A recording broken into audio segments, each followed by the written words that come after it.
Oke, selamat malam semuanya. Kita Malam, Pak. ya, hari ini kita akan Pak. menerusi kuliah kita. Ini tak terasa adalah kuliah yang keempat ya. Bagaimana obat bekerja?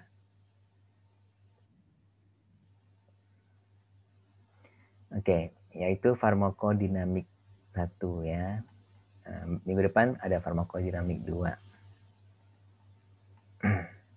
Jadi farmakodinamik ya, adalah istilah untuk mendeskripsikan efek obat dalam tubuh secara kuantitatif ya.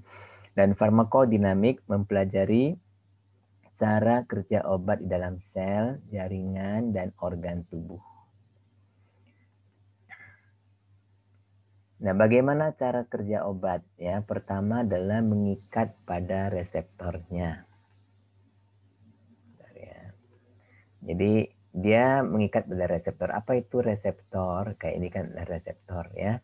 Reseptor itu makromolekul. Ya, biasanya kalau kita bilang makromolekul atau molekul besar ya, biasanya adalah protein ya. Makromolekul target khusus yang ada pada permukaan sel. Ya, jadi dia biasanya ada dalam permukaan sel ataupun di dalam selnya ya. Dan kedua, cara kerja kedua adalah menghambat molekul pembawa. Kalian masih ingat nggak transport aktif? Ya, apa bedanya aktif dengan pasif transport? Pasif dari konsentrasi tinggi ke rendah ya, Pak? Pasif dari konsentrasi tinggi ke rendah, ya betul. Dan kalau aktif? Kalau aktif konsentrasi rendah ke tinggi ya, Pak? Ya betul. Dan biasanya kalau aktif itu memerlukan apa? Energi, Pak. Energi, jadi ATP ya. Bagus. Dan juga biasanya kalau yang aktif ini dia ada molekul pembawa ya. Jadi yang misalnya pembawa apa? Masih ingat gak yang diabetes itu? Dia membawa natrium dan membawa glukosa, ingat nggak? Ya, yang ada katanya symporter sama antiporter, masih ingat nggak? Sama kalian bukan yang saya ngajar itu symporter, antiporter? Ya, jadi ada molekul pembawa ya, di mana dia membawa, biasanya molekul pembawa ini adalah suatu protein ya. Dia molekul yang membawa satu atau lebih ion dan molekul masuk keluar dari membran sel. Ya, kenapa memerlukan molekul pembawa?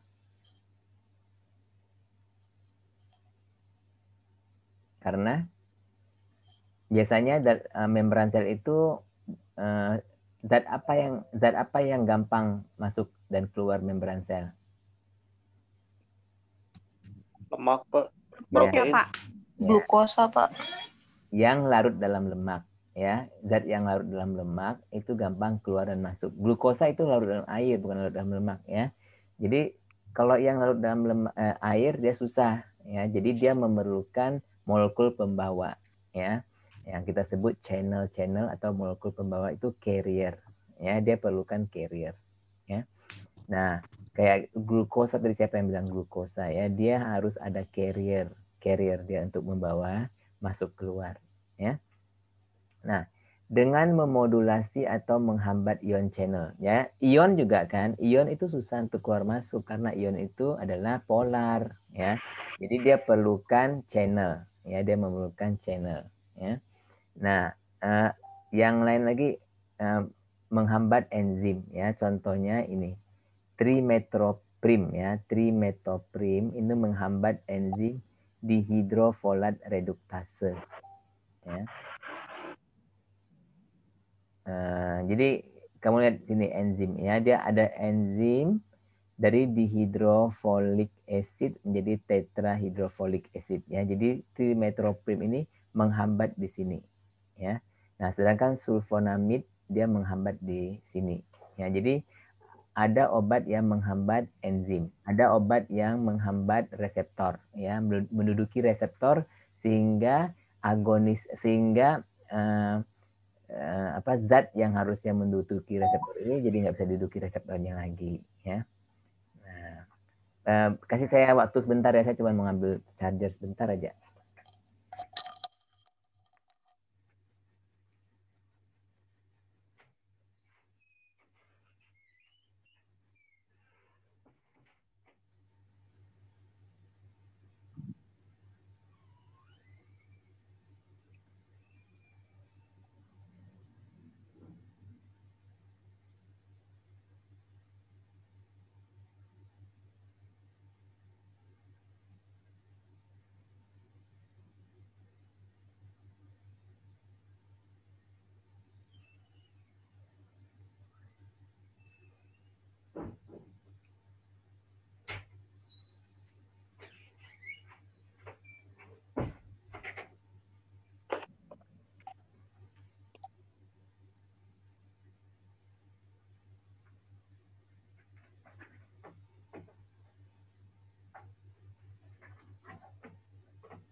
Oke, kembali lagi. Jadi target-target obat ya. Jadi pertama reseptor, oke. Reseptor. Kalau dia menduduki reseptor dan dia dapat ya menimbulkan efek. Misalnya ini direct effect nih ya. Ion channel menutup atau membuka ya. Ada aktivasi enzim, ada ion channel modulasi, ada DNA transkripsi. Jadi bila mana si obat ini menduduki reseptor dan dapat ada efeknya, ya, dia disebut agonis. Agonis, ya. Tapi kalau dia menduduki reseptor, ya, tetapi dia tidak ada menimbulkan efek apa-apa, ya. Dia tidak menimbulkan efek apa-apa, ya, tetapi dia tidak menimbulkan efek apa-apa, makanya disebut antagonis. Oke. Kalau inverse agonis itu lain, agonis atau inverse agonis. Kalau agonis misalnya dia menduduki reseptor ini, dia juga memberikan reaksi-reaksi yang sesuai dengan, kamu tahu nggak sih istilah endogenus? Endogenus.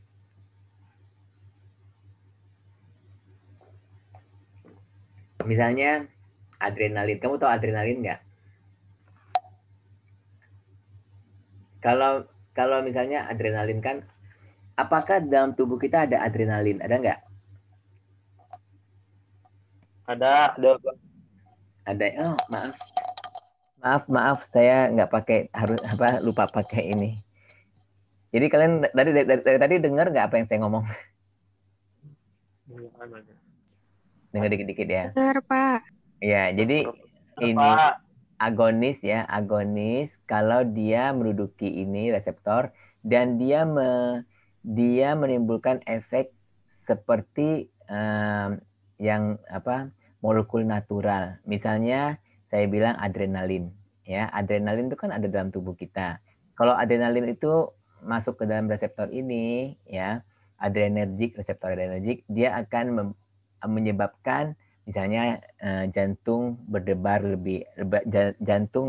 lebih cepat, ya, adrenalin kan.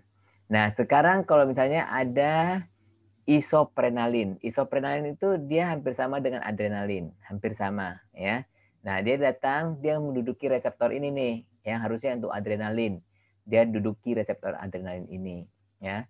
Dan dia dapat membuat yang sama juga, jantung berdebar lebih cepat. Nah, dia disebut agonis. Paham nggak? Ya. Tapi misalnya propranolol kan beta blocker, ya, propranolol. Dia menduduki reseptor yang harusnya untuk adrenalin, ya.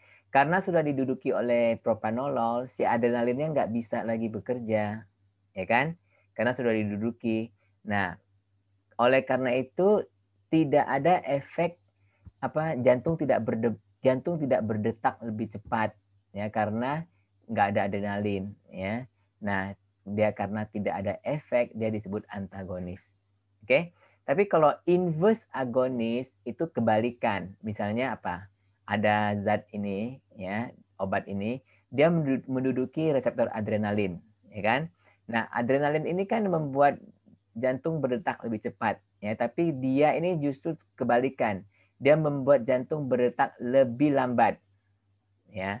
Nah, ini dia juga menimbulkan efek, tapi efeknya kebalikan dari efek adrenalin, ya. Nah, dia disebut inverse agonis. Ngerti nggak? Ngerti, Pak. Ya. Kemudian di sini target kedua adalah ion channel. Ya kan dia ion-ion ada channel-channelnya, saluran-salurannya, ya gerbang-gerbang ini. Oke. Nah, kalau dia obat ini menduduki langsung di ion channel ini, ya sehingga ionnya nggak bisa lewat, yang harusnya ionnya bisa lewat, ionnya nggak bisa lewat, ya. Nah, dia disebut blocker. Oke. Nah, kalau modulator itu dia ubah, ya misalnya dia mendudukinya di sini, ya channelnya jadi lebih lebar, terbuka atau tertutup, ya. Jadi dia dapat menambah atau mengurangi pembukaan channel, ya. Nah, dia disebut modulator, oke. Nah, ada lagi menduduki enzim, ya dia hampir sama ininya apa molekulnya dengan molekul yang dalam alamiah ya, yang ada dalam tubuh kita. Jadi molekul alamiah yang ada dalam tubuh kita itu disebut endogenus. Ya, misalnya kayak insulin, hormon tiroid, ya itu semua ada dalam tubuh kita kan? Itu kita sebut sebagai endogenus, ya senyawa endogenus, endogen, ya ada dalam tubuh kita. Jadi inhibitor dia menduduki sini, dia akhirnya menginhibit, ya menghambat, oke. Nah, jadi normal reaksi itu dihambat, ya. Ada yang false substrate, dia masuk ke sini substrat itu enzim itu kan ada substratnya. Substrat itu adalah zat yang target daripada enzim itu, ya. Jadi dia menduduki tempatnya yang harusnya adalah untuk substrat, ya. Dia jadi false substrate, ya false substrate, oke. Dia menimbulkan abnormal abnormal metabolite produce. Jadi produksi metabolite itu abnormal, ya. Ada yang prodrug. Prodrug itu dia ini seperti enalapril. Kamu pernah dengar enalapril nggak? Ya. Nah, enalapril ini dia prodrug, ya. Dia dalam hati akan diubah menjadi enalaprilat, ya. Nah, prodrug ini menduduki si enzim ini, kemudian dia diubah menjadi obatnya, ya yang aktif. Oke. Nah, yang keempat adalah transporter yang tadi saya sebut transporter tadi, ya. Jadi normalnya dia ada transporter. Ini yang hijau ini adalah transporter, ya. Dia masuk ke sini, ini senyawa endogenus ini, ya, masuk ke sini, nanti di dalam transporter itu sama transporter dialihkan ke sini, keluar lagi dari gerbangnya, ya. Jadi semacam ada gerbang depan, gerbang belakang, ya, gerbang luar, gerbang dalam, ya. Terus dia masuk, oke. Nah, sekarang dia ada inhibitor nih, si obat ini, ya, cari gara-gara, ya. Dia masuk, dia duduki sini, gerbang ini dia duduki sama dia, ya, sehingga si senyawa endogenus ini nggak bisa, ya udah keduduk sama ini, ya akhirnya dia kena blokir, ya. Nah, jadi dia nggak bisa keluar, nggak bisa masuk senyawa ini gitu. Jadi adalah transporter, ya. Nah, tadi kan yang nomor satu adalah reseptor, ya. Nah, reseptor sendiri ada berbagai tipe, ya. Tipe pertama adalah ligand gated ion channel, ya.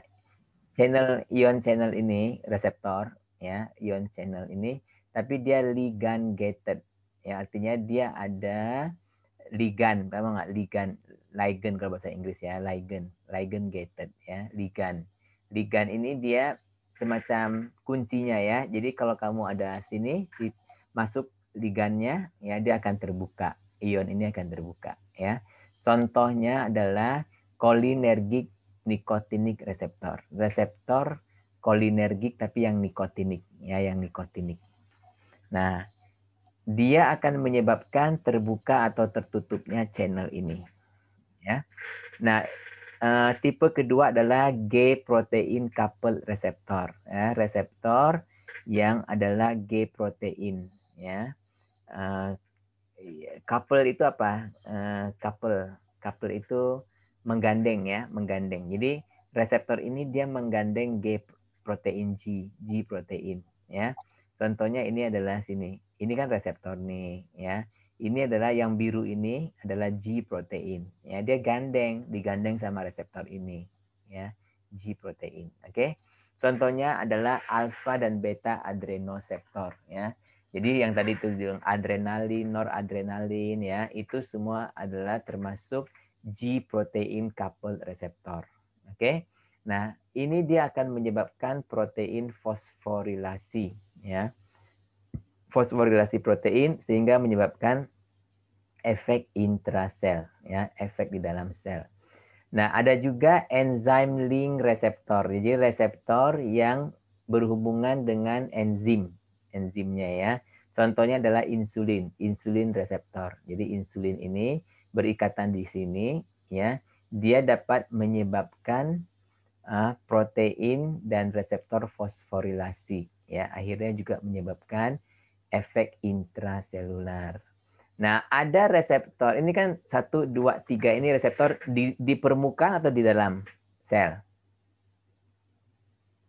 1, 2, 3. Di mana? Di dalam ya, Pak. Di dalam, Pak. Hah? Di dalam. Loh, ini permukaan ya. Dalam permukaan ini kan sel membran. Dalam kan di sini. Ya. Jadi dia ini 3 ini adalah di dalam permukaan. Ya. Ada yang keempat ini, reseptor ini, dia dalam. Kamu lihat ini di sini, dalam ya. Jadi contohnya adalah steroid, reseptor steroid ya. Kenapa reseptor steroid itu di dalam? Kenapa? Karena steroid itu larut dalam lemak nggak? Larut, Pak. Nah, karena dia larut dalam lemak, jadi dia nggak perlu di depan ini, nggak perlu di membran ya. Jadi kan gini, dia ini seperti orang sendiri ya, orang rumah sendiri gitu loh ya. Kamu kan bisa masuk, udah nggak perlu aku di depan pintu katanya kan. Masuk aja langsung sok katanya gitu. Ngerti nggak? Iya, Ya. iya. Jadi steroid ini sok masuk sendiri katanya. Dia sendiri masuk, ya akhirnya dia berikatan dengan reseptor yang ada di dalam sel. Jadi si reseptor ini ngumpet di dalam sel. Ya. Nah, kenapa? Tapi bukannya sembarangan dia ngumpet karena dia sebenarnya kerjanya di nukleus, di inti sel. Ya, karena dia bekerjanya protein fosforilasi dan mengubah ekspresi gen. Gen itu dari mana? DNA, RNA itu dari mana? Ada dalam inti sel, ya. Nah, oleh karena itu si reseptor ini perlu di dekat inti sel, jadi di dalam sel, ya. Nah, semuanya sudah diatur oleh Yang Maha Kuasa. Ya. Nah, reseptor, tadi kan reseptor adalah molekul protein yang terdapat di permukaan ataupun di dalam sel, ya. Fungsinya berinteraksi dengan senyawa-senyawa endogen tubuh ya seperti hormon, neurotransmitter, mediator kimia, sistem imun dan lain-lain ya sehingga terjadi reaksi-reaksi di dalam sel. Obat memanfaatkan sensor kimia ini. Jadi reseptor itu semacam sensor ya, sensor kimia ini baik dengan menstimulasi reseptor ya disebut agonis atau menghalangi mediator endogen atau agonisnya berikatan dengannya, berikatan dengan reseptor itu ya, maka ini disebut antagonis. Oke. Nah, tadi saya sudah sebut tipe-tipe reseptor ada 4 ya. Nah, ini pun sama juga, cuman dalam gambar ini lebih sedikit detail ya, lebih sedikit detail. Lebih detail sedikit ya. Ya, yang pertama tadi ligand gated ion channel ya. Kita juga bisa sebut dia sebagai ionotropik. Artinya dia itu untuk ion ya, reseptornya. Oke. Dia sebabkan hiperpolarisasi dan depolarisasi. Nah ini kamu ngerti nggak ya hiperpolarisasi dan depolarisasi? Kira-kira.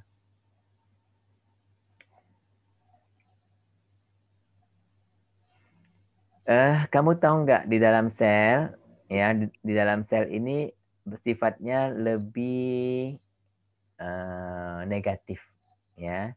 Sifat apa listriknya itu ya, muatan listriknya dia lebih negatif karena dia lebih banyak ion-ion negatif seperti klorida, sulfat, fosfat ya di dalam sel. Sedangkan di luar sel itu lebih banyak positif seperti natrium, magnesium, kalsium. Itu banyak di luar selnya di sini ya. Terutama natrium. Nah, natrium banyak sekali di luar sel ya. Nah, di dalam sel itu kalau ada kation, kationnya adalah kalium ya, kalium. Jadi kalium itu lebih banyak di dalam sel, di luar sel kurang. Tapi di luar itu banyak natrium. Oleh karena itu nanti keluar masuk ion, yaitu antara natrium dan kalium itu banyak sekali ya. Antara natrium dengan kalium ataupun dengan kalsium ya keluar masuk sel. Oke. Nah, sedangkan ini di dalam sel ini lebih negatif muatannya. Di luar sel itu lebih positif. Ya. Jadi kalau kayak baterai kan ada kutub negatif sama kutub positif, bukan? Baterai. Iya, Pak. Ya. Nah, ada kutub negatif, kutub positif disebut polar. Kamu tahu polar bear kan? Polar bear. Ya, di polar apa? North Pole, South Pole, polar bear artinya yang ada di kutub, ya. Nah, jadi kalau dia seperti ini, alamiah ini lebih negatif di dalam, di luar lebih positif. Keadaan ini disebut polarisasi, ya, terpolarisasi atau polarized, ya, polarized, terpolarisasi, ya. Nah, kalau ada ion masuk, contohnya ada ion kalium nih ya, dia masuk atau ion natrium lah, ion natrium yang suka masuk, kalium suka keluar karena kalium itu banyak dalam di dalam sel ya. Nah, contohnya kalau natrium masuk, apa yang terjadi kalau natrium masuk? Bertambah, Pak.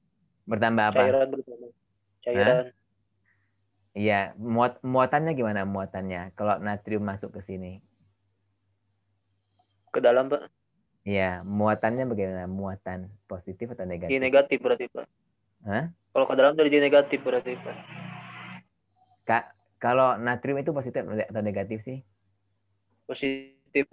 Positif kan?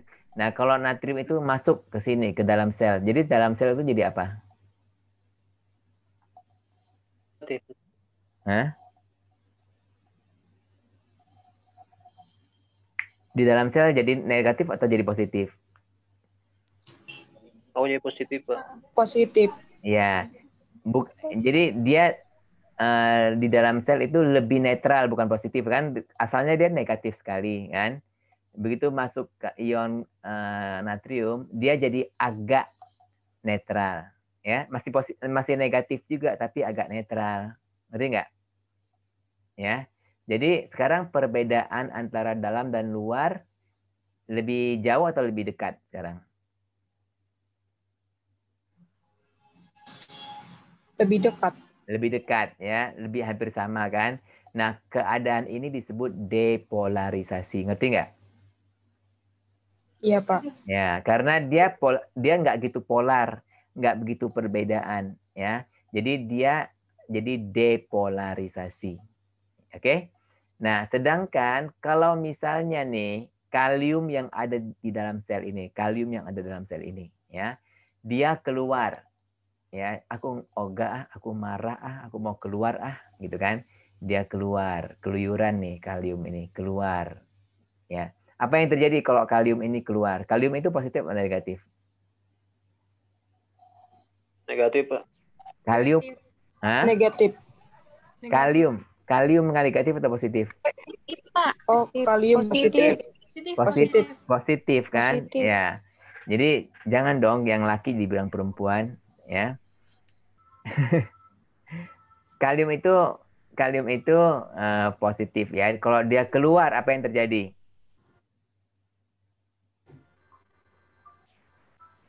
Muatan dalam sel gimana? Menjauh. Jadi positif, Pak. Netral. Jadi Di Ya. pos negatif. Lebih negatif kan? Ya. Mm-mm. Karena kan dia asalnya udah negatif nih. Terus positif nih keluar lagi dari sel. Jadi akhirnya di dalamnya lebih Negatif. negatif. Nah, keadaan ini disebut hiperpolarisasi. Ngerti nggak? Iya, Pak, ngerti. Hiper sudah hiperpolarisasi karena lebih jauh beda antara luar dan dalam. Ya. Nah, hal ini karena ion ini adalah dia kalau channel ion ini ya nggak boleh buka lama-lama. Karena buka lama-lama bisa mati sel kita ya karena nanti keburu banyak masuk ion natrium atau keluar ion kalium nanti keseimbangan selnya kurang ya. Jadi dia agak cepat. Jadi dia ini time scale-nya ini dalam milisecond ya, dalam detik ya, bukan hitungan detik tapi milidetik ya, 1/1000 detik. Cepat nggak itu 1/1000 detik ya. Nah, contohnya adalah nicotinic acetylcholine receptor. Oke. Nah, yang tipe kedua itu G protein couple. Jadi ini kan reseptornya ya.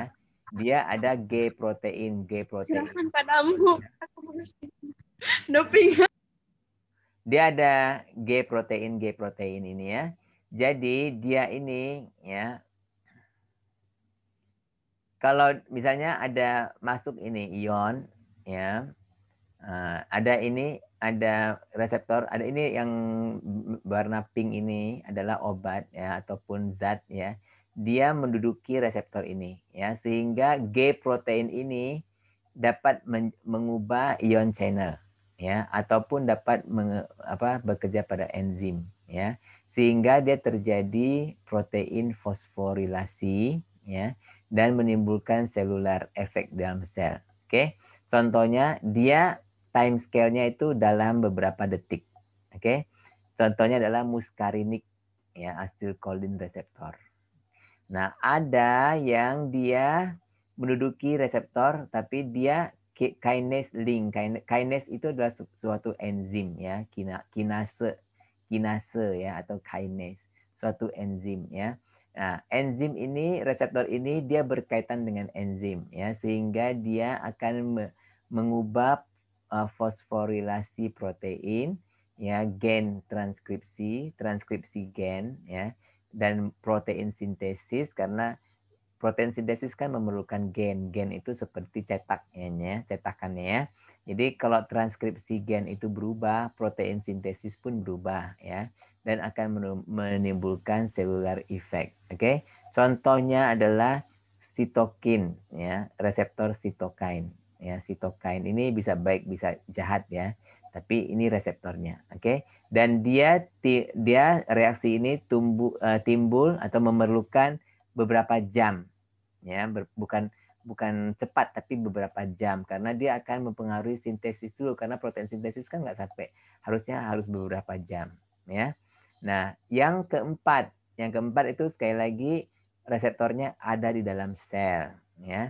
Nah, ketika agonisnya datang, dia duduk di situ.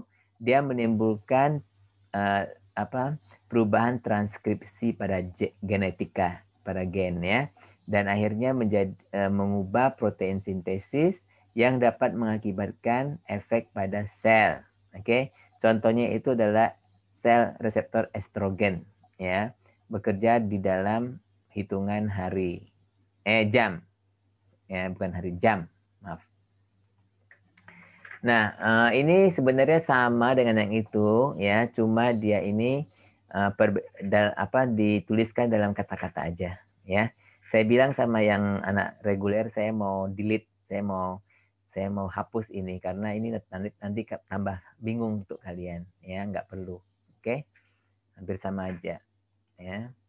Nah, yang pertama tadi kan reseptor yang kedua ya, yang link dengan ion channel ya. Contohnya ini adalah yang pertama, dia link dengan ion channel ya, nicotinic receptor ya, di mana dia ada 5 subunit. Oke. Nah, ini contoh ini 5 subunit. Oke. Reseptor dengan 2 tempat ikatan, binding site untuk acetylcholine ya. Nah, agonis untuk acetylcholine dapat mengikat ke sini. Oke. Nah, sedangkan channelnya bisa terbuka, ya kan? Dia kalau antagonis dia inhibit, ya, karena dia antagonis dia menginhibit sehingga yang agonisnya nggak bisa masuk, ya, nggak bisa menimbulkan efek, ya. Contoh dari reseptor link ion channel itu GABA A reseptor, ya, ionotropic glutamate reseptor, 5-HT3 reseptor, ya. Ini serotonin ya, serotonin reseptor. Oke. Nah, bagaimana kerjanya obat ini di dalam channel ion ini ya, channel ion ini. Oke. Kalau kalian lihat nih, saya rasa saya ada catatan saya tuh. Oh, nggak ada. Ya, saya belum bikin catatan saya di sini. Nah, voltage gated.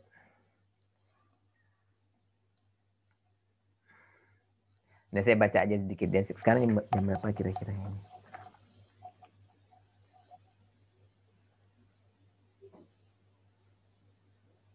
Ya, dikit lagi ya. Beberapa slide lagi ya. Jadi contohnya ini adalah Na ya, Na yang mau masuk keluar ini ya. Voltage gated Na channel ya, sodium channel in a sensory neuron consists of 4 subunits. Jadi ada 4 subunitnya. Local anesthetic ya block the channel, stopping action potential generation. Apa ini ya? Jadi tahu nggak anestetik lokal ya, seperti apa anestetik lokal? Prokain, kamu pernah dengar prokain nggak? Prokain ya, untuk anestetik lokal ya, untuk operasi kecil-kecil misalnya operasi gigi ya. Nah, ini dapat menyebabkan channel Na ini ya menjadi tertutup ya, sehingga Na nggak bisa masuk, nggak bisa keluar ya, sehingga dia akan terjadi rasa sakit itu berkurang ya. Nah, ada lagi voltage gated L-type calcium channel ya.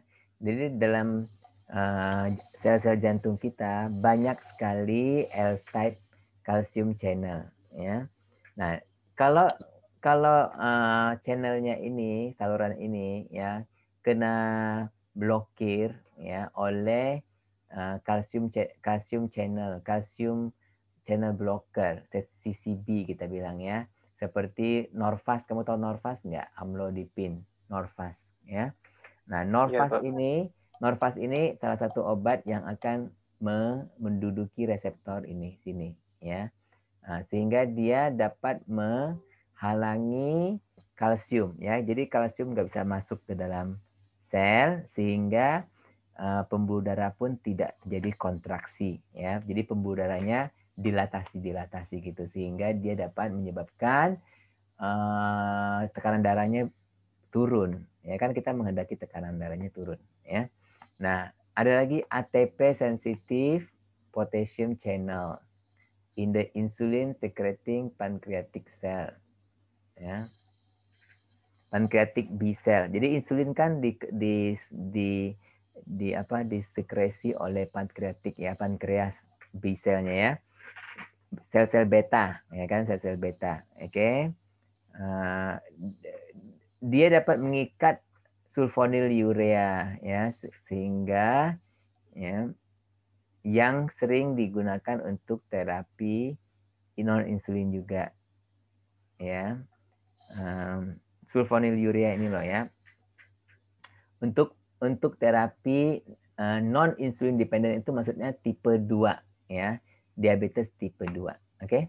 So, di mana dia menyebabkan ATP ATP ya, channel opens when the cytosolic ATP concentration falls ya. Dia akan terbuka ya bila konsentrasi ATP, tahu nggak ATP? Jadi ADP, ATP itu ya berkurang, ya dia kan terbuka, ya sehingga dia bisa keluar. Ini contoh sulfonil urea. Oke, nah yang kedua tadi kan G protein ya, ini yang dia punya ininya nih. Jadi in the G protein are attached to the membrane, ya. Ini G protein, ya, dan mempunyai 3 subunit yaitu alfa, beta, dan gamma, ya. The last two being closely associated. Okay. In the free G protein, okay, GDP occupies the binding site on the alpha subunit. Jadi ini kalau lagi G protein ini lagi tidak mengikat ke reseptor, ya, maka ya GDP ini ya ada dalam sini, ya. GDP apa? Glukosa difosfat ya. Dia ada di dalam alpha subunit di sini, ya. Oke. Subtypes of all 3 subunits exist. The particular subunit determines which targets are activated. Oke. Jadi dia ada agonis nih, ya, mengikat kepada reseptor, ya, sehingga yang kedua alpha subunit GDP interacts with the receptor. Jadi dia begitu diinteract sini reseptor, nanti yang ini akan alfa, kan dia ada alfa, ada beta, gamma. Jadi alfanya datang dulu ya ke sini. Oke. Nah, terus the alpha subunit plus GDP ya reassociates with beta gamma. Sorry belum. 1 2 3 dulu ya. GTP replaces GDP. Ingat nggak ATP ADP ya. Nah, ini ada GDP kan. Kemudian GTP datang ya, sehingga GTP memberi fosfat lagi ya, sehingga GDP ini nggak jadi GTP lagi, kayak di charge ya, di charger gitu ya. Akhirnya dia menjadi GTP yang penuh dengan energi ya. Keempat yaitu alpha subunit, dan GTP. Tadi kan GDP, sekarang GTP akan berinteraksi dengan enzim ya, dan akan mengaktifasinya sehingga beta gamma ya juga teraktivasi oleh enzim. Oke, yang ini ada enzim 1, ini enzim 2. Oke. Kemudian GTP terhidrolisa oleh GTPase ya, yang ada pada alpha subunit. Diagonis, kemudian agonis ini tadi agonis dengan E1 ini dia dapat terpisah kembali ya, bukan. Ini maksudnya agonis yang di sini nih ya, dia terpisah kembali dari reseptornya. Kan dia hanya untuk beberapa jam, kemudian dia tidak ini lagi, tidak berikatan lagi ya. Nah, alpha subunit dan GDP kemudian normal lagi kan. Nah, kemudian dia akan ke sini lagi berikatan dengan beta dan gamma ya. Jadi terus berulang aja gitu ya. Nah, proses transduksi G protein. Protein G berikatan dengan membran. Oh, ini tadi nih. Ini semua tadi adalah keterangan untuk ini ya, keterangan untuk ini. Jadi nanti kalau kalian mau baca ulang, kamu bisa baca ini ya. Ya, jadi saya boleh lompat sekarang. Nah, yang tadi kan ion channel ya. Ada G protein, oke. G protein dapat berinteraksi secara langsung dan akan mempengaruhi ion channel ini, oke. Dan G protein pun dapat mempengaruhi enzim, ya. Atau antagonis. Kalau antagonis tidak ada suatu apapun yang terjadi, ya, tidak ada reaksi apapun, oke. Nah, contoh ya, muscarinic reseptor di jantung kita, oke, akan meningkatkan permeabilitas kalium ya, sehingga aktivitas elektrikal berkurang. Karena tadi apa? Potasium itu kalium ini keluar. Kalau kalium keluar, dia dalam sel akan menjadi hiperpolarisasi ya. Dan karena hiperpolarisasi, maka ya akan sulit Maka karena hiperpolarisasi maka aktivitas elektrikal pun akan menurun, ya, karena hiper. Oke. Contoh antagonisnya adalah atropin ya. Nah, atropin atau golongan opiat ya. Golongan opiat ini dapat membuka channel saluran kalium ya, sehingga kaliumnya akan keluar dan dia akan menurunkan eksitabilitas ya di neuron. Jadi opiat ini akan membuka channel kalium ya, dan menurunkan eksitabilitas di dalam neuron. Neuron itu apa? Sel saraf. Ya. Contoh-contohnya ini adalah adrenoseptor ya, salbutamol, antagonisnya propanol 0. Ya, beta 1 karena ini ada yang beta 1, beta 2 ya. Ada yang H1, H2, histamin 1, histamin 2 ya, reseptor. Oke. Ada opiat mu reseptor ya, mu reseptor. Oke. Agonisnya adalah morfin, antagonisnya adalah naloxone namanya.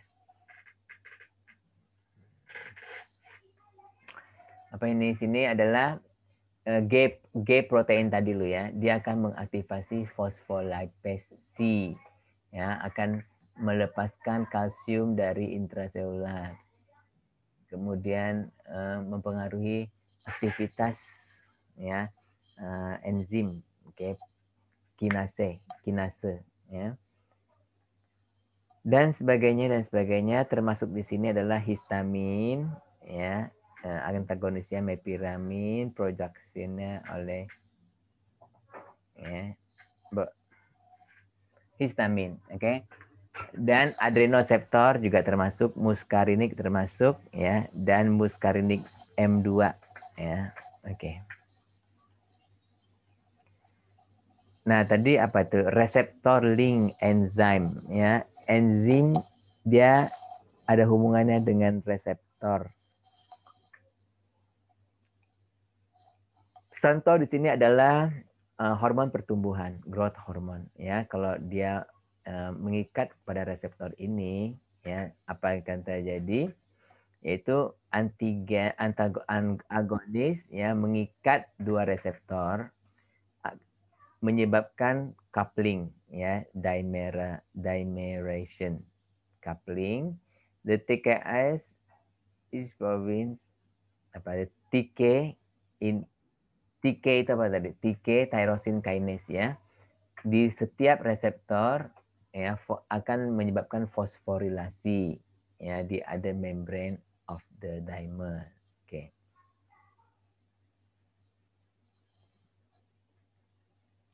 Nah, ini saya rasa bisa kamu baca ya, saya bacakan ya. SH2 containing adapter protein bind to the phosphorylated residues in the receptor. Now, activate pathway consisting of RAS, which becomes activated until exchange of GDP for ATP, GTP, yeah. Then this in turn activates the cascade of 3 kinases. Okay, the last kinase phosphorylates various transcription factors that thus activating transcription of genes for proliferation and differentiation. Jadi kita tahu bahwa yang ini nih dia mengaktifasi enzim-enzim ini, kinase ya. Nah, ini enzim sebagai target aksi obat ya. Jadi enzim substrat, oke. Ada substrat asetilkolin misalnya, enzimnya asetilkolin esterase, produknya kolin, inhibitornya neurostigmin, dan dia akan ya berguna kalau dia kurang nih, ceritanya dia akan terjadi penyakit yang disebut myasthenia gravis ya, dan sebagainya. Contohnya folat, oke. Folat enzimnya dihidrofolat, oke. Produknya tetrahidrofolat. Oke, ya, dia mengalami inhibitor, ya kan, sama-sama inhibitor. Ya, dia mengalami inhibitor, contohnya trimethoprim, ya. Ya, trimethoprim yaitu suatu antibakteria, ya. Dia akan membatasi ya keterikatan folat ya dengan folat. Oke.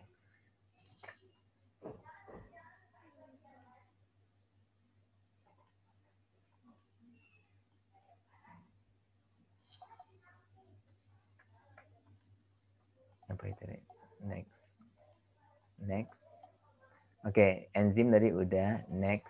Ya, enzim udah. Oke. Yang terikat pada gene transcription tadi kan, yaitu yang keempat itu ya, yang dia bisa masuk ke dalam sel ya sehingga dia itu biasanya adalah reseptor kortikosteroid, androgen atau progesteron, tiroid, dan vitamin D3. Oke. Nah, interact with DNA and alters gene expression.